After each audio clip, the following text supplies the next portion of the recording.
and welcome to the Doctors Roundtable, because as the COVID emergency worsens by the day, viewer questions are increasing. The questions are increasing as the condition worsens, from lung infections to vaccination issues to, of course, the oxygen question. Lots of questions have come in from our viewers, and as always, like every week, we bring you a Doctors Roundtable where top doctors answer all your questions and queries. And that's what we'll try and do once again on the Doctors Roundtable. Please welcome on the show Dr. Subramaniam Swaminathan. He's Director Infectious Diseases at the Gleneagles Global Health City. I'm also joined by Dr. Sunila Garg, Member COVID India Task Force of Lancet Commission and National President of Indian Association of Preventive and Social Medicine. We'll also be joined shortly by Dr. Arvind Kumar, Chairman Institute of Chest Surgery at Medanta Hospital. And we'll be joined by Dr. Harsh Mahajan, Chief Radiologist, Mahajan Imaging, and President, Nat Health. Let's start right away with all the viewer questions that we have.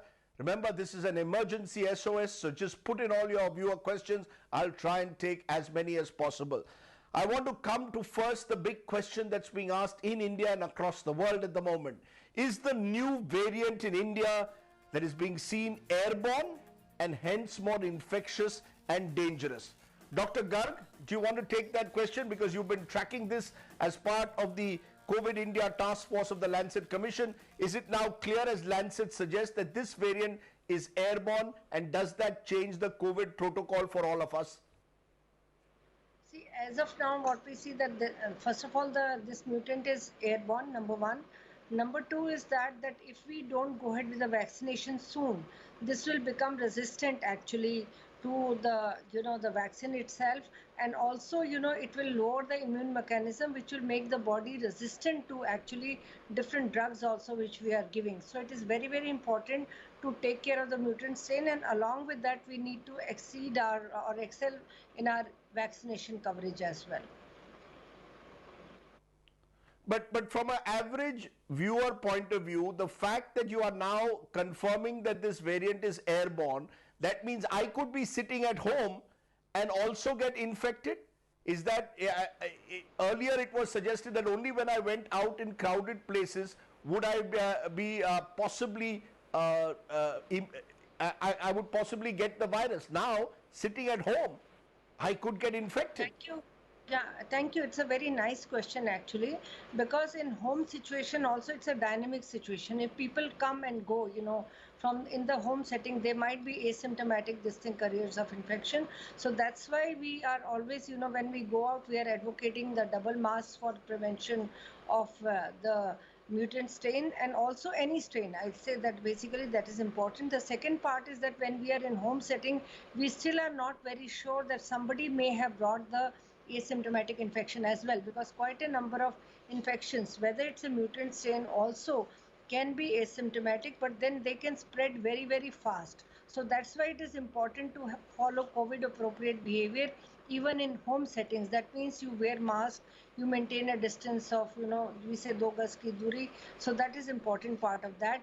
But we always have to be cautious that home setting also nowadays is not very safe, and we have to follow the precautions at home as well. So let me get this very clear from you, Dr. Garg. Let's sort this. Has the time, you're saying time has come to wear masks at home? Should I be double masking when I go out? And should I be wearing a single mask at home? Is that what you're advocating, that even at home, when I'm sitting with my family, I should wear a mask? Yes, triple layer mask, that is what we call it as a medical mask. So that is very sufficient at home. We don't require N95 mask, because we are not, the ones who are healthcare workers, when they go out to work, they require N95 mask. But even if they are not wearing N95 mask, then they can wear double mask also. So that is one, that they should be wearing double mask, where the inner mask is having a knot which is tied, and on top of it we wear another mask. So this is important. So in home setting, you can wear a single mask, but important is to protect yourself. because you see, as I said, the home environment is also not, it's a dynamic environment, because we are not, all by ourselves and Right. closed in our houses. So not to invite many people, not to invite it all, I'll say that, and anyone, and not to, kind of have parties and all that. So because we are in the midst of a situation where we are having lot of infections, and quite a number of them could be because of the mutant strain which has been found, particularly in Delhi as well. So Right. that's where we need to be very cautious. Okay, so you're recommending wearing masks at home. Let's turn to the next question that is being put, and it's again a question which I think is troubling a lot of people. Why don't you take this, Dr. Swaminathan, because you are Director Infectious Diseases as an immunologist. Tell us, uh, why are people in the age group 30 to 45 being affected this time in such large numbers? What explains it? Is it purely anecdotal? But I am getting a lot of calls from people in the age group 30 to 45 whose oxygen levels are constantly falling at the moment. What explains it, and what should they be doing? I don't think it's anecdotal. Actually, a colleague of mine just sent me the IDSP data from 30th of April 2021 as of 8:15 p.m. And I'm looking at the percentages of patient population in India affected by COVID. 21.4% are between 21 and 30 years of age, and 21.47 between 31 and 40. So the highest distribution of age group for which COVID is being reported is the 20 to 40 age group. If you look at admissions also, we are seeing a disproportionate number of admissions in the age group between 30 and 60. 45 to 60 especially being disproportionately high. Couple of reasons. Number one, the 60 plus age group, the percentage of vaccination penetration is probably much better. In the 45 to 60, the penetration of vaccination has been much poorer. The second is that this is the group of people who are more active and out in the community trying to earn a livelihood, and therefore more exposed to COVID as such. And the third possibility is also that you had a much greater banging of the older community in the first round. The community which had a go by in the first round is now facing it in the second. So is that treatment any different, doctor? If I'm between 30 and 45, is there any difference, variation in the treatment you recommend compared to those over 65 who are getting COVID? Not really. It's just that we are more worried because the way they progress is also more rapid. See, in an older person, because your ability to withstand problems is much poorer, they will slowly deteriorate. A younger person will hold on for a very long time, and suddenly they will crash, at which point it's absolutely difficult to revive them. And that is really scary. I'm seeing a lot of people holding on for a long time and then literally falling off the precipice. And that's really scary. And the concept of asking young people to come in early somehow seems antithetical to their common sense. And that's a problem because people are not coming in early. They're waiting, saying, oh, I'm a healthy guy, I'm okay. And they're not coming in early enough. And they come in only in very, very severe situations, which is really dangerous. Okay, I'm going to come back to something that you've just said in a moment, because there are more viewer questions on when exactly should I be ready to, should I go in for hospitalization. But Dr. Arvind Kumar, you're joining us. You're one of the country's leading lung specialists, and this question is for you, sir. There are those who believe that the virus this time is going directly to the lungs. Does that mean that the infection is moving faster to the lungs? And what do you recommend for people who are experiencing any kind of lung infection at the moment? What should they be doing? Rajdeep, thank you for having me in the show, and my greetings to the viewers. It's not true that the virus is moving faster to the lungs. Now, let me clarify that the problem that occurs in the lung, the COVID pneumonia, is actually not direct due to direct presence of virus in the lungs. The infection induces a response from the body, and sometimes this response is exaggerated, which is what we call cytokine storm. And it is the antibodies and the chemicals produced by the body to actually kill the virus, which actually, apart from killing the virus, end up damaging lung due to some cross reactivity. So the lung damage, which typically starts showing its effect around 8th day, between 8th to 14th day is the peak time. It's not due to direct attack by the virus. As a matter of fact, by the time this starts, the virus actually disappears. It's because of the body's response, cytokine response, which is responsible. And therefore, that is the reason why in these cases, it is the steroids which are playing a major role in the control of this problem. Now, as far as what to do, so when we advise patients... Yes. Shall I continue? Go ahead. Yeah, so when we put please go ahead. Give us advice, but yes.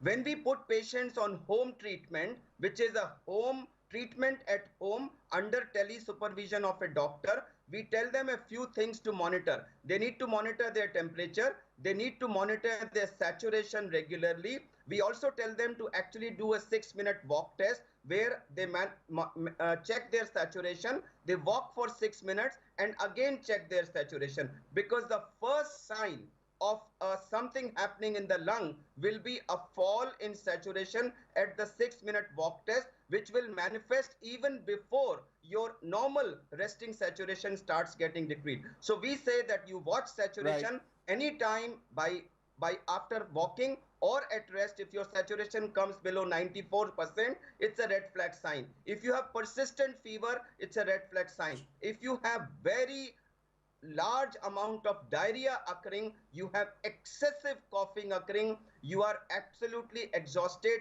or there is alteration in sensorium, these are 6 red flag signs which should mean rushing to the hospital. Okay, so you're saying, you're giving us an important 6-minute walk test as well. I want to ask you, Doctor, linked to that, Dr. Kumar, what is better, using an oxygen concentrator or a cylinder at home? What should one be using, doctor? So first thing is that when you have a fall in saturation below 94, the first thing that I would recommend is that patient should start proning. You know, self-proning is now a proved method which improves the oxygenation in most of the cases by 6 to 8%. I'm not at all suggesting that it's a final replacement for oxygen, but while you are arranging oxygen, while you're waiting for oxygen, please start self-proning, and there is a specific method which has been shown in a video. Now, so that's the first thing. You start proning, and then if it takes your oxygen... Can you explain, doctor, sorry to intervene.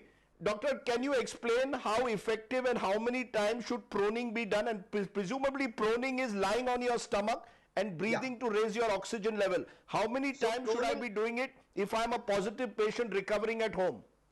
So Rajdeep, proning is not necessarily actually lying on your stomach. Proning is lying in a belly down position, not on your stomach. In fact, you have to keep 3 or 4 pillows under the lower part of your tummy, which is the hip bone area, and you have to keep 1 pillow under the upper part of the chest, so that your tummy is off the bed. You should be able to put your hand between the tummy and the bed, and the reason is the tummy should be able to move normally, because that allows your diaphragm, which is the layer between the chest and the abdomen, to move up and down, which is a major contributor to your respiratory effort. This is the vital piece. And proning, we advise when the oxygen falls, you go in prone for 1 to 2 hours, then you turn left lateral 1 to 2 hours, then you go right lateral 1 to 2 hours, then you go on your back or sitting up position 1 to 2 hours, and this change of position ensures best ventilation perfusion kind of a mix-up in the lungs and increases the saturation by 6 to 8%. Right. Doctor, one more question on this issue. Should we be keeping an eye on pulse rate also in addition to my oxygen levels? That if my oxygen levels start dropping below 90, which is considered worrying, should we also be looking at pulse rate, doctor?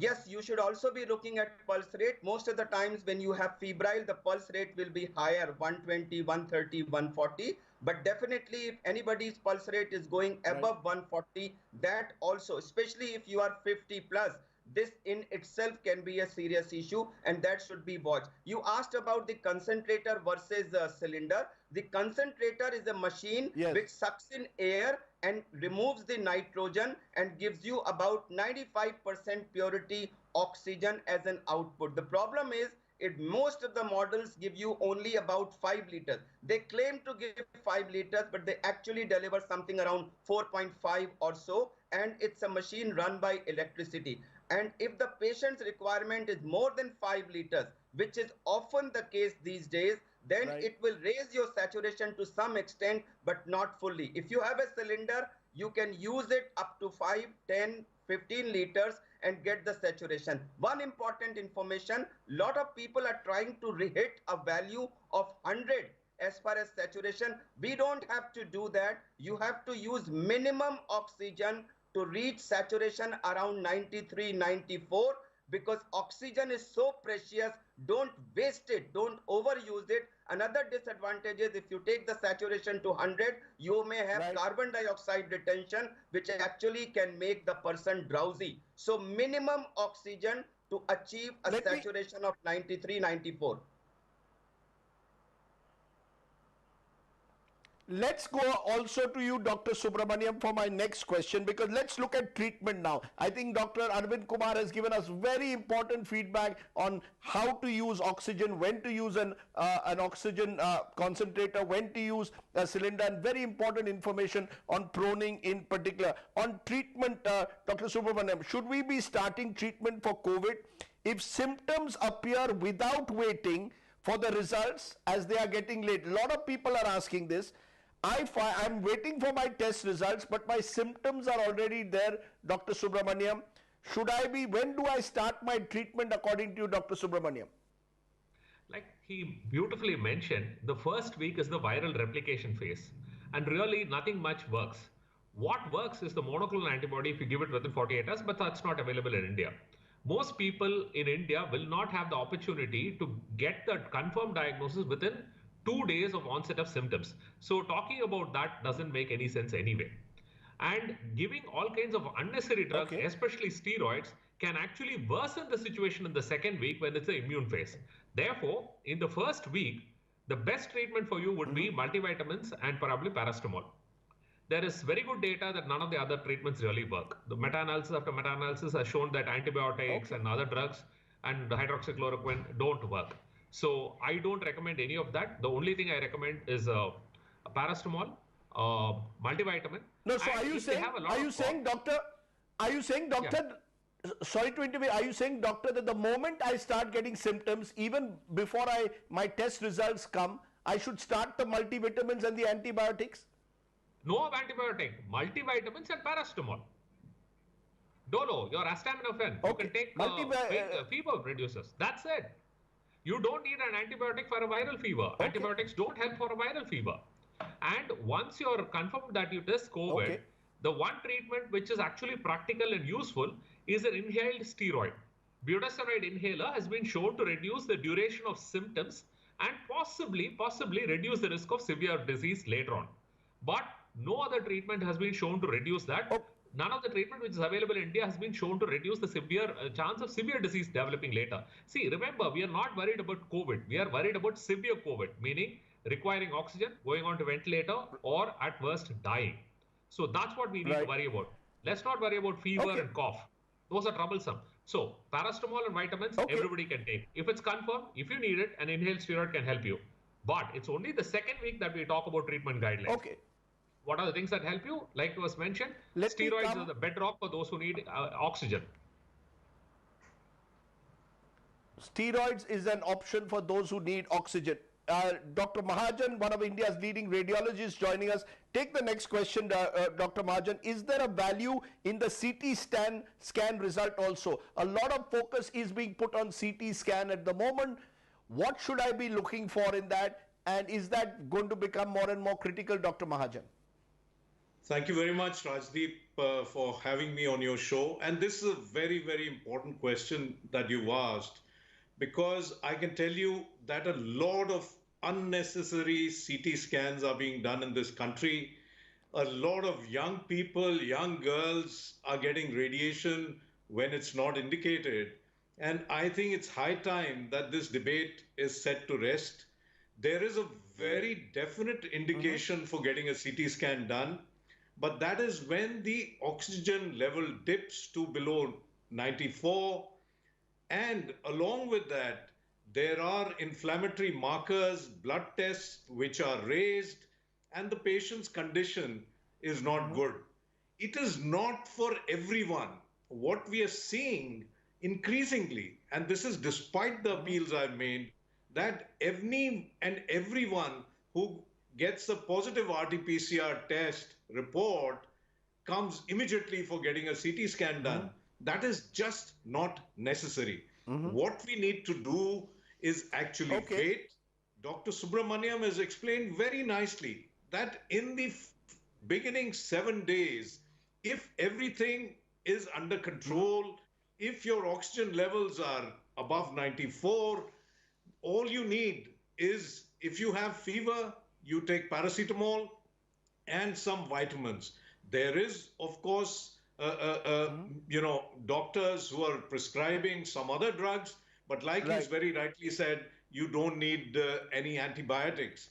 Now, CT scan you need when your oxygen level dips, and generally what we recommend that it should be done between the 5th and the 7th day, not in the 1st, 2nd, 3rd, 4th days, because when we do it, we see a few lesions, the CT score is low, and one gets a false sense of security. Now, coming to your specific question about the CT severity score, which we calculate on the CT scan, this is divided into mild, moderate, and severe involvement of the lungs based on how much volume of the lung is infected, and till 8 out of 25 is mild, 9 to 15 is moderate, and 16 and above is severe. And this does have a role to play in the kind of therapy that is instituted for a given patient. But the CT severity index on its own is not everything. The entire picture has to be taken into consideration. We have to treat the patient and not the CT scan or the test results. I'm getting a lot of questions, so I'm going to ask all my doctors to keep their answers short so we can get lots of viewer questions, and I'm sorry about that, but let's try and get in as many questions. Dr. Mahajan, you pick up more that are coming in on testing. Why are doctors prescribing CRP D-dimer tests? Why are troponin tests being prescribed? Can you can you just clarify once and for all for our viewers, what are the ideal tests to be taking if I am getting COVID symptoms? See, in the first week, I think what you need is CBC, which is hemoglobin, and other WBC and all that, and a CRP. Now, CRP is an indicator of infection, and in case the CRP is below 10, then we are in the green zone.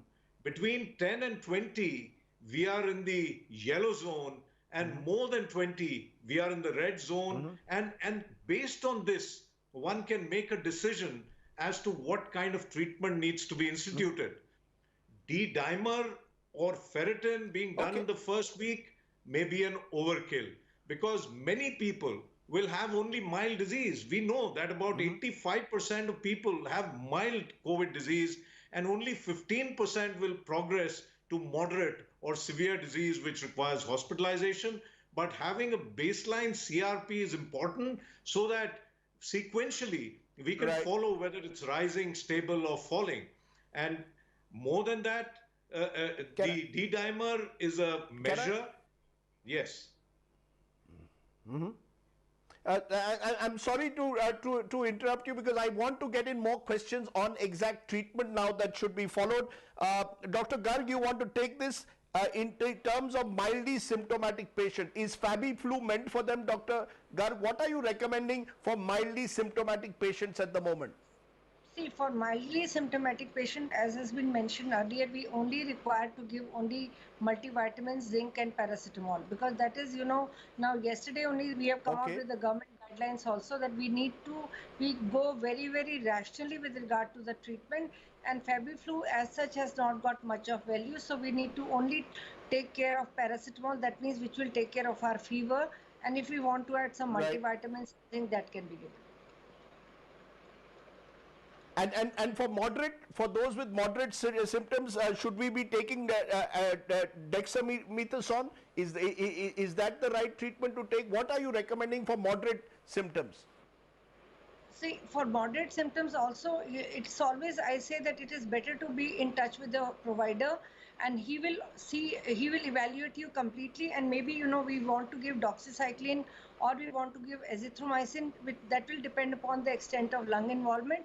And, we can initiate dexamethasone or prednisolone. Dexamethasone is a much better drug to be given, but everything has to be initiated under the supervision of a doctor so that he can monitor you through and through. So that's where, but again, I'll say that monitoring of your oxygen level every 4 hours is very, very important. Dr. Kumar, why don't you take this? Too many SOS calls are coming for plasma. Does plasma work? Are you recommending plasma? Because I'm getting lots of requests from people, help us with plasma. What is your suggestion? Is plasma useful or not? I looked up this topic in the afternoon. So WHO recommendation, NICE recommendations from USA, European Respiratory Society, you name WHO, you name any society, none of them is today recommending plasma as a therapy. It had come in a big way last year, but the results have not been like that. Right. And in fact, there have been many cross reactions. So as of today, there is no evidence available to say that it works. And I think I would request all those doctors who are telling the patients to go around and get it, and they keep running from one place to another. I think today, no international society is recommending plasma as a treatment therapy. Okay, and linked to plasma, Dr. Subramaniam, is when can I donate plasma after recovering from COVID? A lot of requests are coming in for plasma donations from COVID positive patients who've recovered, but what is the ideal period when I can volunteer to donate plasma according to you, Dr. Subramaniam? It doesn't make sense. Plasma only helps if you're going to use it within 5 days of onset, just like immunoglobulins. It works the same way. All our patients are coming in the second week where the immune system is already triggered. So giving them more antibodies makes no sense. See, this is just a waste of money, and it diverts us from the points at hand. So if you want to go ahead and donate blood, do that. It's a very good thing for the nation. We all need more blood. But don't worry about plasma. Plasma does absolutely nothing. This time around, everybody is getting sick in the second week. Plasma does nothing for you in the second week. It's just an unnecessary waste of time, energy, space, and money especially. And it distracts us from doing what is most important, which is giving steroids and things like that. So no, please don't run after plasma. Okay. When are blood thinners to be prescribed, Dr. Subramaniam? Some doctors are prescribing it right from the beginning. Is that what you're recommending? When do you prescribe blood thinners? When should I look at getting in blood thinners? There's been a recent meta-analysis which has been published. Earlier, we used to say, why blood thinners? Now, a meta-analysis has shown that those who are hospitalized, a low-dose blood thinner actually improves outcomes, not high dose. You don't need to give what we call therapeutic blood thinners. You just need to give preventive dose of blood thinners, and that does improve outcomes in those with mild to moderate disease. In patients with extremely severe disease, the jury is still out on whether it should be preventive doses or treatment doses. But yes, some dose of blood thinners make sense for people who are hospitalized. For people at home, there is no role for routine use of blood thinners. There is a serious risk of bleeding and other such complications. I would not recommend it. Linked to that, some patients' condition is now worsening even after symptoms have subsided, Dr. Subramaniam. Why is that happening? Why is it that, patients appear to be recovering and suddenly their condition worsens?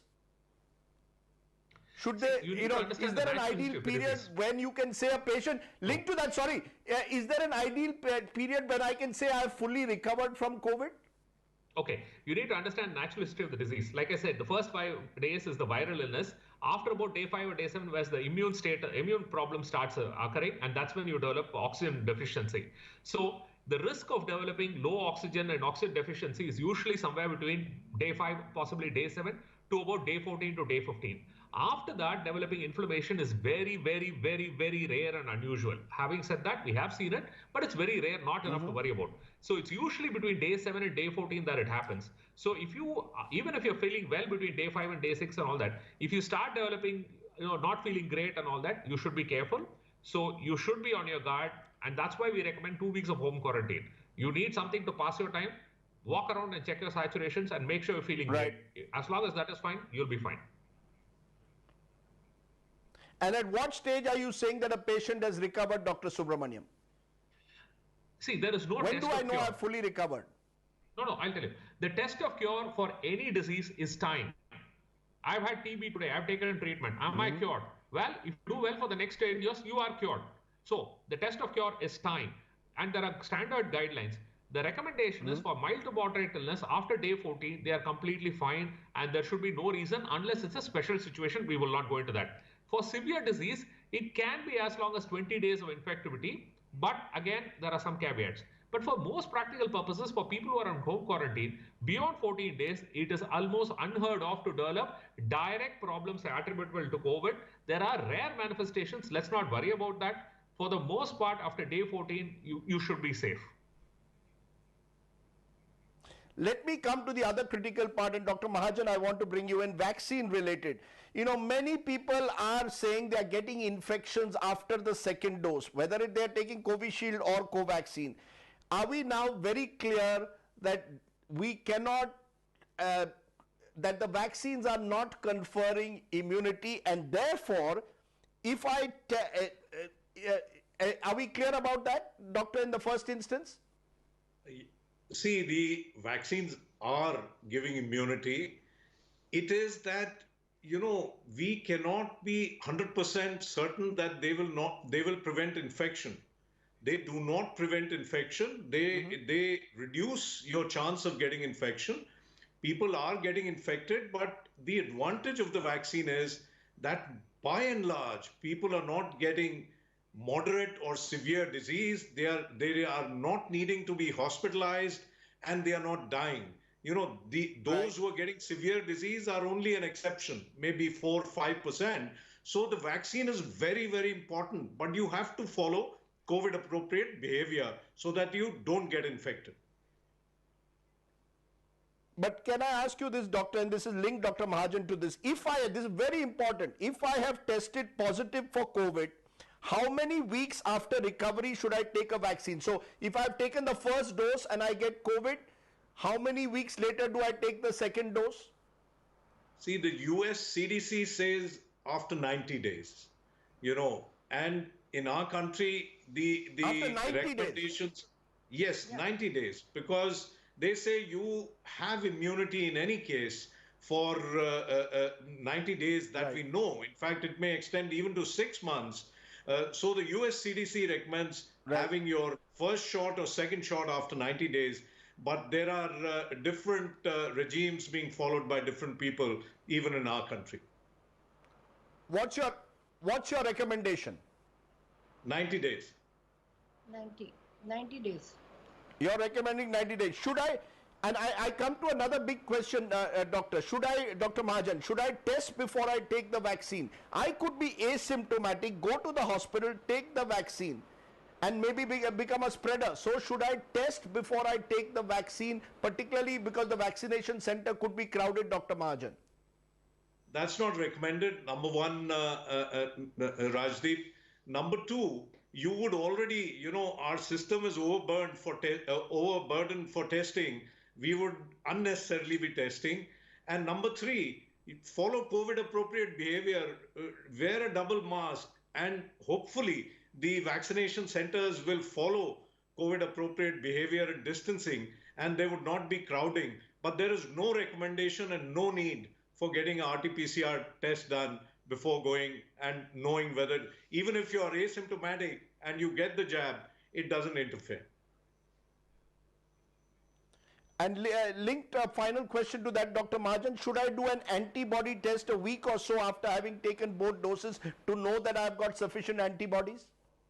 That's futile, Rajdeep, not recommended anywhere except for certain specific situations. And it doesn't matter. because in any case, we get, good immunity after 2 weeks of the second jab. And whether you have a low antibody or a high antibody, I mean, people think it's like money in the wallet. It's not, because that is not the only thing which is giving you immunity. There is also a cellular response which is responsible. And even if you have low antibody levels, the T cells will come into play. They have memory and they will generate antibodies as and when it's necessary. So really, no need to get your antibody test done. Okay. Okay, I'll just come to you, Dr. Kumar. Here is Prag Ghosh asking a question. I take Foracort T200 inhaler daily for my asthma. A doctor has just recommended budesonide. Is Foracort 200 okay, or do I switch to an inhaler, Dr. Kumar? Are inhalers effective, Dr. Kumar? See, he is reporting that he is an asthmatic who already was an inhaler. So if you Yes. already have been on inhaler, then you need to continue the same thing when you get COVID. Maybe the infection would need a little higher dose or more frequency of the inhaler when you get this disease, or sometimes you may need to switch from inhalers to nebulizers so that more dose can be delivered deeper inside the lungs. So that change may be required. Changing from one brand to another brand makes no sense. Right.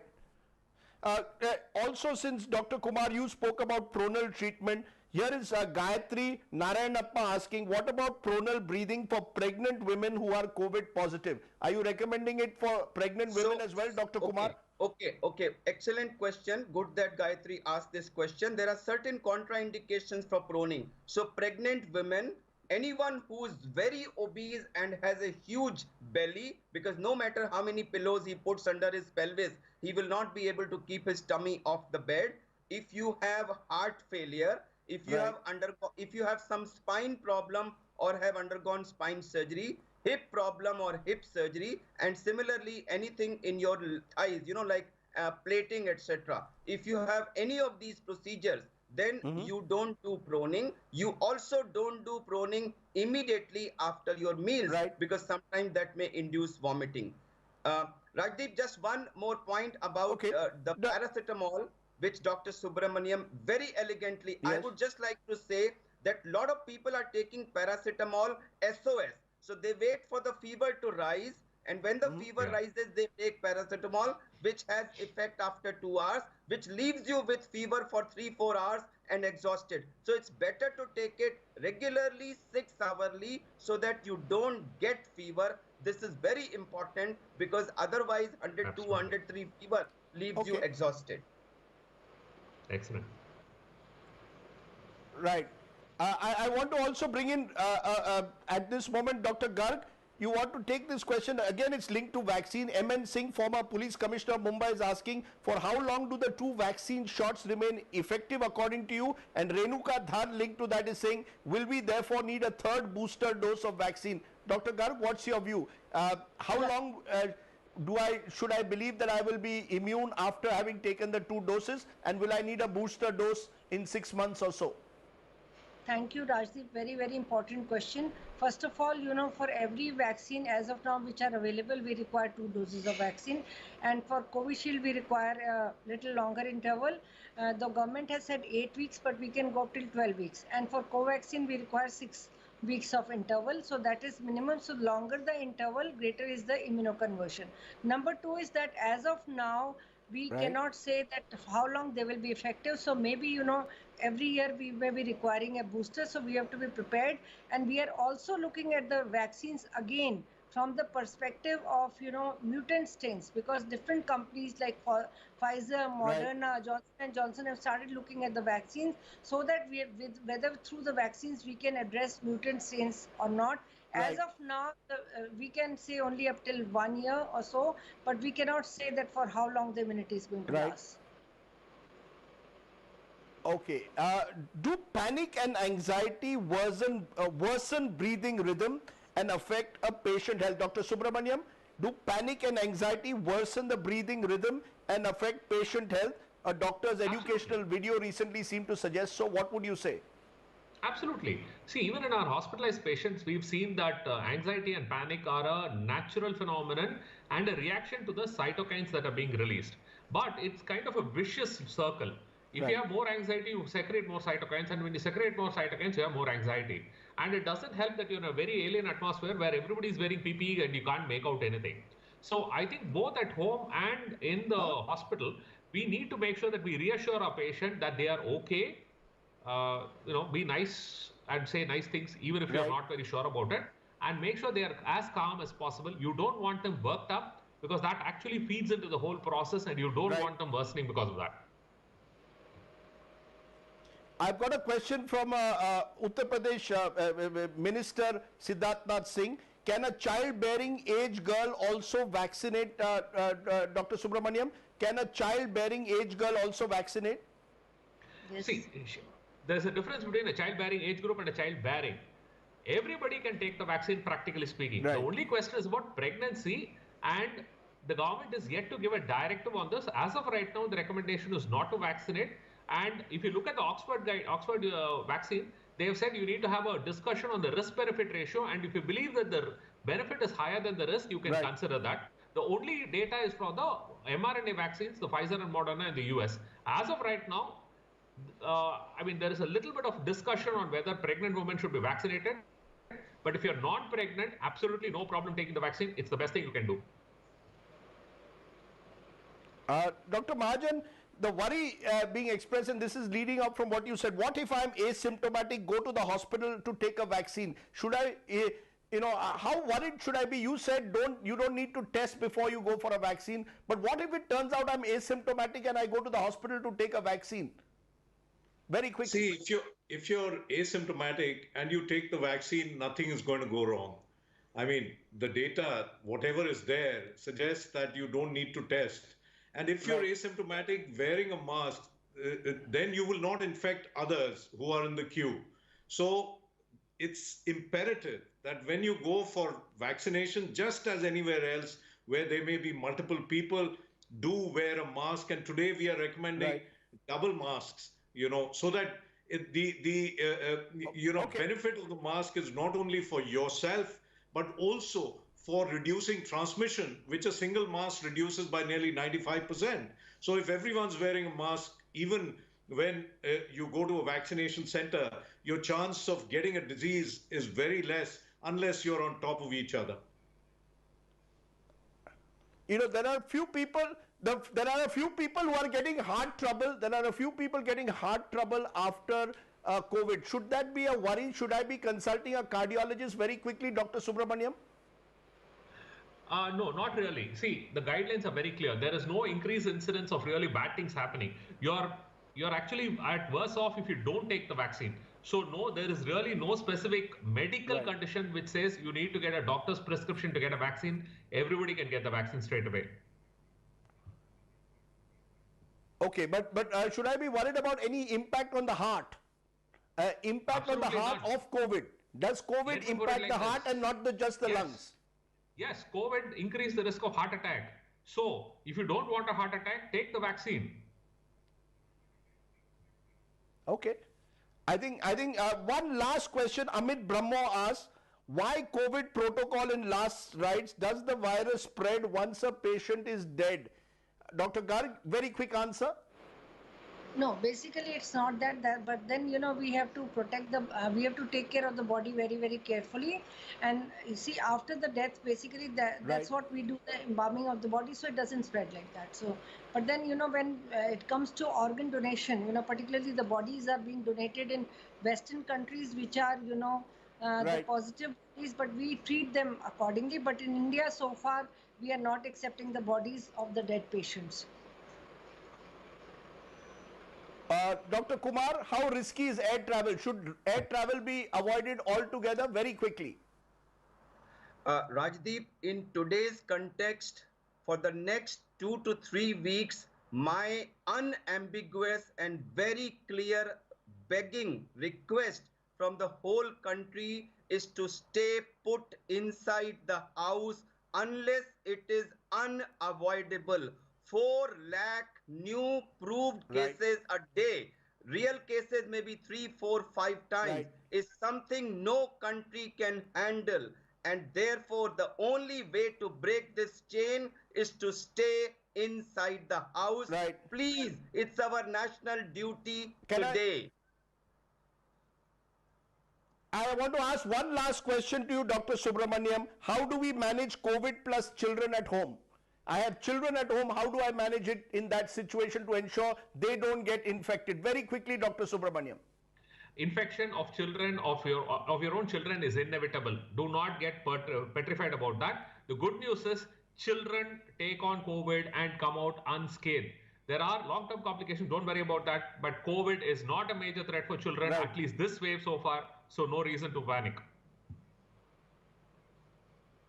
And just one question to you, Dr. Mahajan. Should patients consider ICU setups at home? Many companies are offering this. Quick last answer. See, it's a stopgap arrangement. If you need a ICU, you need to be in a proper ICU. But we know that there's a huge shortage of beds to, tide over the time. It may be useful to create something at home. But if you feel that you can get the same kind of treatment at home, what you get in a hospital's ICU, that's not possible. But if you have to wait for a day or two before you get a ICU bed, you can do it.